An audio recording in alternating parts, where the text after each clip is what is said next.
নমস্কার বন্ধুরা, Sudipa's kitchen and ব্লগে তোমাদের সকলকে ওয়েলকাম। সবাই আশা করি ভীষণ ভালো আছো, আমিও খুব ভালো আছি। আজকে তোমাদের জন্য বার্থডে স্পেশাল ব্লগের ফার্স্ট পার্টটা নিয়ে চলে এসেছি। তো দেখো, সবার প্রথমে রাত্রিবেলা 12টার সময় তো কেক কাটিংটা করে নিল।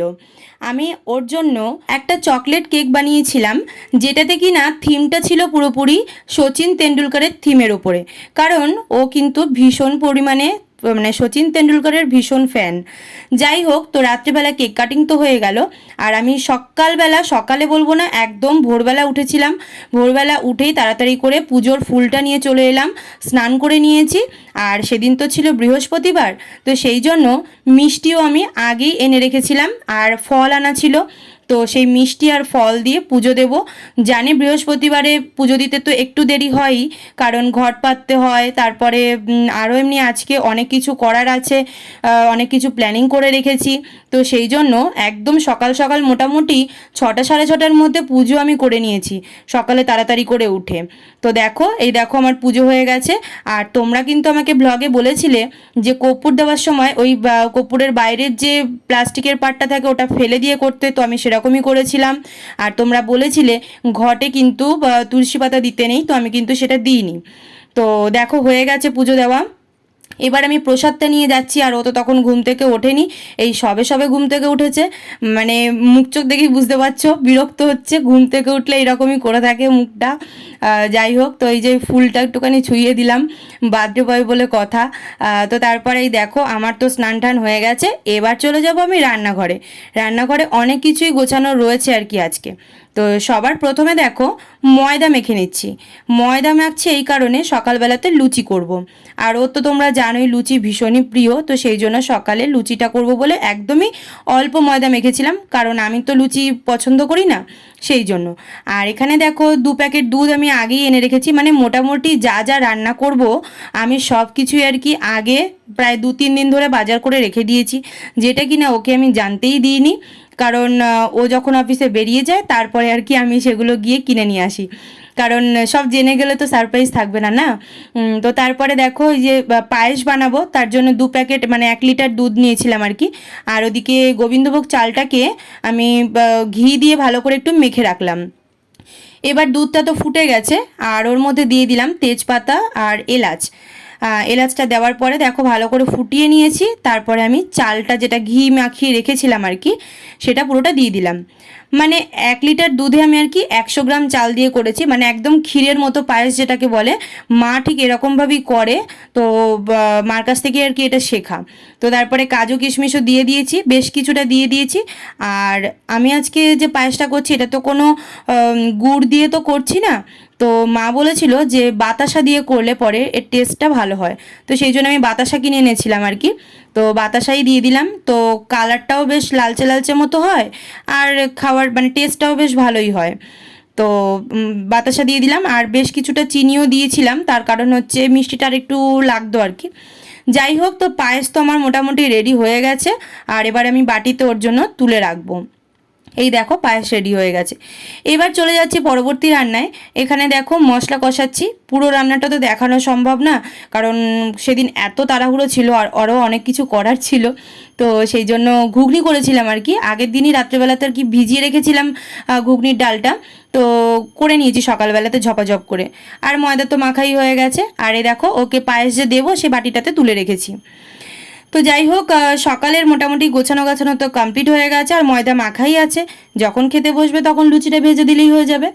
আর এদিকে দেখো, চা করে নিলাম দুজনের জন্য। তো সকালে একটু চাটা খেয়ে এবার তাড়াতাড়ি করে লুচিটা ভাজতে চলে এসেছি। লুচিও ভাজা হয়ে গেছে। আর আমি এরকম সাজিয়ে গুছিয়ে পরিপাটি করে দিতে আমার বেশ ভালো লাগে আর কি। মানে যে কোনো জিনিস দেখবে, খাবার জিনিস বিশেষ করে যদি সুন্দর লাগে দেখতে, তাহলে দেখবে খেতেও বেশ ইচ্ছা করে।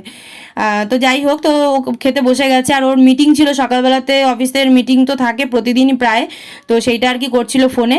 তো ফার্স্টে পায়েস খাইয়ে দিলাম, তো আবার ফার্স্টে আমাকে লুচিটা খাইয়ে দিল, তো সেই জন্য আমিও একটু লুচি খাইয়ে দিলাম আর কি। আর জন্মদিনে কেক আর পায়েস সেটাই তো মেইন বলো। তো সেই জন্যই সকালবেলা তাড়াতাড়ি করে পায়েসটা করেছিলাম, নইলে দুপুরে করবো ভেবেছিলাম। তো ভাবলাম না থাক, সকালবেলাতে তো একটা কিছু মিষ্টি লুচির সাথে দিলে পরে ভালোই লাগবে, সেই জন্য আর কি পায়েসটা করেছিলাম। যাই হোক, তো সকালে তো খাওয়া হলো, আর আমি তো লুচি খাবো না, আমি খাবো মুড়ি আর ঘুগনি, কারণ আমার লুচি খেলে ভীষণ অ্যাসিডিটি হয়, মানে শরীরটা খারাপ করে। তো তারপরে ও একটু খাওয়া দাওয়ার পরে একটুখানি পেপার পড়ছিল, অফিস যাবে একটু পরে আর কি বেরোবে, তো এই যে রেডি হয়ে গেছে, ও বেরিয়ে যাবে। আর ছুটি তো সেদিন পায়নি, মানে করতে পারবে না, তো সেই জন্য আর কি যেতে হলো, কিছু করার নেই। তাও আমি বলেছিলাম যে তাড়াতাড়ি আসতে আর কি, তাড়াতাড়ি এলে পরে যে এত কিছু রান্নাবান্না করব, একটু ভালো লাগবে আর কি, একসঙ্গে খাওয়া দাওয়া করব। যাই হোক, তো দুপুরবেলার যে রান্নাটা না সেগুলো আর কি গুছিয়ে নিয়েছি। মোটামুটি 12টার থেকে 3টের মধ্যে, 3 ঘন্টার মধ্যে ঝপাঝপ করে সব রান্না করে নিয়েছি। প্রথমে ওখানে দেখো দেখালাম আর কি, আলু ভেজে নিয়েছি, মানে আলুটাকে পোস্ত দিয়ে আর কি ভেজেছি, ওটাই ভালো খায়। আর এখানে মাছ মাখিয়ে রেখেছি নুন হলুদ, ওদিকে শাক ভেজে নিয়েছি, আর পেঁপেটাকে একটু গ্রেট করে রেখেছি পেঁপের চাটনি করব বলে। এর আগে আমি কখনো পেঁপের চাটনি করিনি, তো ইচ্ছা হলো যে টমেটোর চাটনি তো সবসময়ই খাই, বা আমের চাটনিও খেয়েছি, তো পেঁপের যে প্লাস্টিক চাটনি হয় সেটা একটুখানি করার ইচ্ছা ছিল। তো তারপরে দেখো এদিকে দইয়ের মধ্যে মশলা দিয়ে আর কি কষিয়ে রেখেছি, আর এদিকে ডাল, মানে মুগ ডালটাও সেদ্ধ করা রয়েছে আর কি, আর ওদিকে মাছটাকেও বেশ লাল লাল করে ভেজে নিয়েছি। আর এদিকে যেটা করছি সেটা হচ্ছে মাছের মাথা দিয়ে মুগের ডাল। তো মাছের মাথা দিয়ে মুগের ডালের রেসিপি আমি আগেও শেয়ার করেছি, তাই আজকে আর পুরো ভিডিওটা তুলছি না, কারণ পুরো ভিডিও দিতে গেলে অনেকটা বড় ব্লগ হয়ে যাবে। তো ডালটাও মোটামুটি হয়ে গেছে করা, গুছিয়ে নিয়েছিলাম মোটামুটি আগে আর কি, সব কিছু কাটাকুটি করে নিয়েছিলাম, তাহলে কি হয়, দেরি হয় না। ওই একটা করে কেটে আবার একটা করে রান্না করলে অনেকটা সময় লেগে যায় আর কি। তো দেখো ডালটাও ফুটে গেছে, লাস্টে একটু গরম মশলার গুঁড়োও দিয়ে দিলাম। তো ডাল আমি নামিয়ে নিয়েছি, এবার আমি কড়াই আবার করে বসিয়ে দিয়েছি, এবার সর্ষের তেল দিয়ে দিলাম। এবার আমি রান্না করব হচ্ছে দই কাতলা। তোমরা তো দেখেইছো দই কাতলা বেশি ভালো খায়, তো সেই জন্য মাছ কিনে এনেছিলাম, আর কাতলা মাছ কিনতে গিয়ে একেবারে ঠকে গেছি, কারণ মাছ কেনার অভ্যাস আমার নেই। তো মোটামুটি একদমই বেশি বড় পিস না, তোমরা তো দেখলেই, তো ওই রকম 4 পিস আমার আমার থেকে 110 টাকা নিয়ে নিয়েছে। তো যেটা সবাই পরে বলছে যে এত বেশি দাম নিয়েছে, মানে মোটামুটি 60-70 টাকা নিলে ঠিক ছিল, কিংবা 80-90 টাকা, মানে 20-30 টাকার কি লাভ করেই নিয়েছে। আমি আর কি কোনোদিন মাছ কিনিনি, তো প্রথমবার একটু সারপ্রাইজ দেবো বলে নিজে কিনতে গেছিলাম, আর গিয়ে ঠকে গেছি। যাই হোক, 4 পিস মাছের 3 পিস দিয়ে আর কি দই কাতলা করলাম, আর 1 পিস রেখে দিয়েছি যেটা হচ্ছে মাছ ভাজা দেবো, মানে 3 রকম 5 রকম ভাজা দিতে হয়, তো তো সেই জন্য শাক ভাজা করেছিলাম, আর আলু ভাজা করেছিলাম পোস্ত দিয়ে, আর একটা মাছ ভাজা রেখেছিলাম। তো এবার দেখো আমি 5 ফোড়ন দিয়ে বা শুকনো লঙ্কা দিয়ে এই যে চাটনিটা করব, পেঁপেটাকে গ্রেট করে রেখেছিলাম, পেঁপেটা স্লাইস করে কেটে দিলেও হতো, তো স্লাইস করে কেটে দিলে আবার সেদ্ধ করতে হতো, অনেকটা সময় লাগতো। আর এখানে তোমার একটা কড়াই, তো একটা কড়াইতে অনেকটা সময় লাগবে করতে, ওই জন্য গ্রেট করে দিলাম, যাতে আর কি বেশিক্ষণ লাগবে না আর কি সেদ্ধ হতে। তো চাটনি তো আমার হয়ে গেছে, আর আমি দেখো ঘেমে নিয়ে একেবারে স্নান করে গেছি, তাড়াহুড়ো করে করছিলাম আর কি, একা একা তো। যাই হোক, তো তারপরে দেখো মোটামুটি তো সব রেডি হয়ে গেছে আর কি, শুধু দুটো জিনিস করতে বাকি আছে। এখানে গোবিন্দভোগ চাল আর কি ভিজিয়ে রেখেছি পোলাও করব বলে, আর ওখানে মাংসের জন্য মশলাটাকে কষাতে বসিয়ে দিয়েছি। তার এদিকে একটা ম্যারিনেট করে রাখবো, যেটা আর কি পোলাওতে করে থাকে গোবিন্দভোগ চালের মধ্যে, আদা গ্রেট করে দিয়েছি, নুন দিয়েছি, একটু ঘি দিয়েছিলাম, আর ইয়েলো ফুড কালার দিইনি, এমনি নর্মাল হলুদ দিয়েই করেছিলাম, তো ওটা আর কি মেখে রেখে দিলাম। আর এদিকে দেখো মাংস ভালো মতো করে কষানো হয়ে গেছে, আর পাশে গরম জল দিয়ে দিয়েছি, গরম জল দিয়ে আর কি মাংসটা করি আমি। আর এই দেখো রান্নাগুলো রেখেছি, একটা একটা করে দেখিয়ে দিচ্ছি তোমাদেরকে। চাটনি রেডি হয়ে গেছে, দই কাতলা রেডি, এখানে মাছের মাথার ডাল রেডি হয়ে গেছে, আর এখানে রয়েছে 3 রকমের ভাজা, আর ওদিকে মাংস তো ফুটছে, জল দিয়ে দিয়েছি, আর ওদিকে পোলাওটা করব, পোলাওটা মাখা রয়েছে। তো ও তো ভাইকে বলেছিল আসার জন্য দুপুরবেলাতে খাওয়া দাওয়া করার জন্য আমাদের সঙ্গে, তো সেই জন্য ভাইও এসছে, আর ও জামা কাপড়ও নিয়ে এসেছে। জামা কাপড় নিয়ে এসেছে তার কারণ হচ্ছে আমরা একটা জায়গাতে যাব, আমিও জামা কাপড় গুছিয়ে রেখেছি, তো কোথায় যাব সেটা তোমাদের পরের ব্লগে জানাবো। তো ওই দেখো ওকে কেক খেতে দিলাম, আগের দিনের যে কেকটা আর কি কেটেছিল রাত্রেবেলাতে 12টার সময়, সেটা আর কি দিলাম, আর পায়েস খেতে দিয়েছিলাম। তো বসে খাচ্ছিল, আর কেক তোর ভীষণই প্রিয়, আর চকলেট কেক হলে তো কোনো কথাই নেই। আর দেখো পোলাওটা বসিয়েছি, আর ওদিকে কড়াইতে মাংস হচ্ছিলো বলে এই ননস্টিকটাতে পোলাও বসিয়েছি। আমি কোনো দিন এরকমভাবে করিনি, কিন্তু করলাম আজকে, দেখি কেমন হয়। তো ভালোই হয়েছে, কারণ ননস্টিকে তো মানে তলাটা লেগে যাওয়ার কোনো চান্স থাকে না, মোটামুটি ঝরঝরে খুব ভালোই হয়েছিল। আর এবার দেখো বার্থডে বয়কে সব গুছিয়ে দেবো বলে আর কি সব রেডি করে রেখেছি, আর থালা বাটিতে সব সুন্দর করে সাজিয়ে বেশ দেখতে ভালো লাগে। এই দেখো সাজিয়েছি, কেমন হয়েছে সাজানোটা অবশ্যই জানিও। এই দেখো এখানে 3 রকম ভাজা রয়েছে, ভাত দিয়েছি, পোলাওটাও বাটিতে শেপ করে দিয়েছি, পাশে পাঁপড় ভাজা দিয়েছি, লেবু লঙ্কা দিয়েছি, নুন দিয়েছিলাম, পায়েস, চাটনি, এখানে 5 রকম মিষ্টি রয়েছে, আম রয়েছে কেটে দিয়েছি, আর তো মাছের মাথার ডাল, দই কাতলা, মাংস এগুলো তো রয়েইছে, একটা এনার্জি ড্রিঙ্ক ওই চার্জড একটা এনেছিলাম, আর ওইদিকে তোর তোমার ওই চকলেট ছিল, চকলেটটাও রেখেছি। এই দেখো সাজানো কেমন হয়েছে। শুধু একটা জিনিসই অসম্পূর্ণ, এখানে আসনটা দিলে ভালো হতো, তো ঘরে আসনটা ছিল না বলে আমি দিতে পারিনি। তো যাই হোক, আমি দরজা আটকে রেখেছি যে সাজিয়ে গুছিয়ে দেবো তারপরে আসবে, তো সেই জন্য দরজাটা আটকে রেখেছিলাম।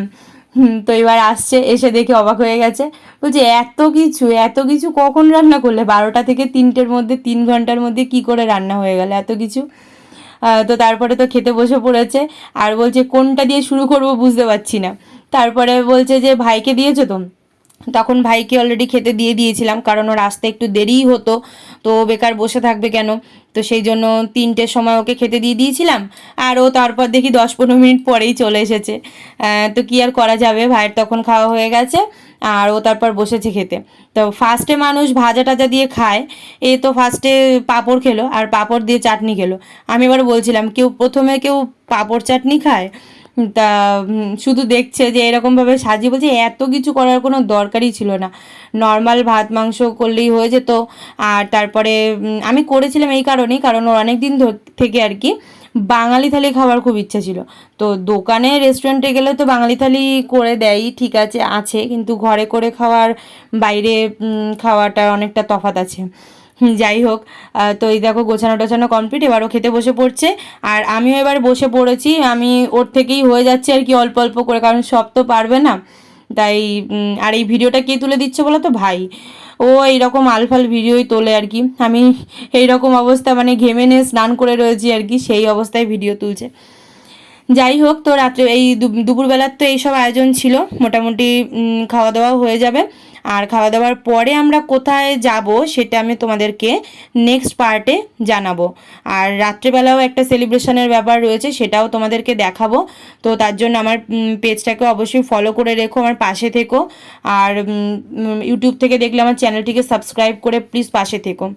যাই হোক, সকলে ভালো থেকো, সুস্থ থেকো, দেখা হচ্ছে আবার নতুন কোনো ব্লগের সঙ্গে। টাটা।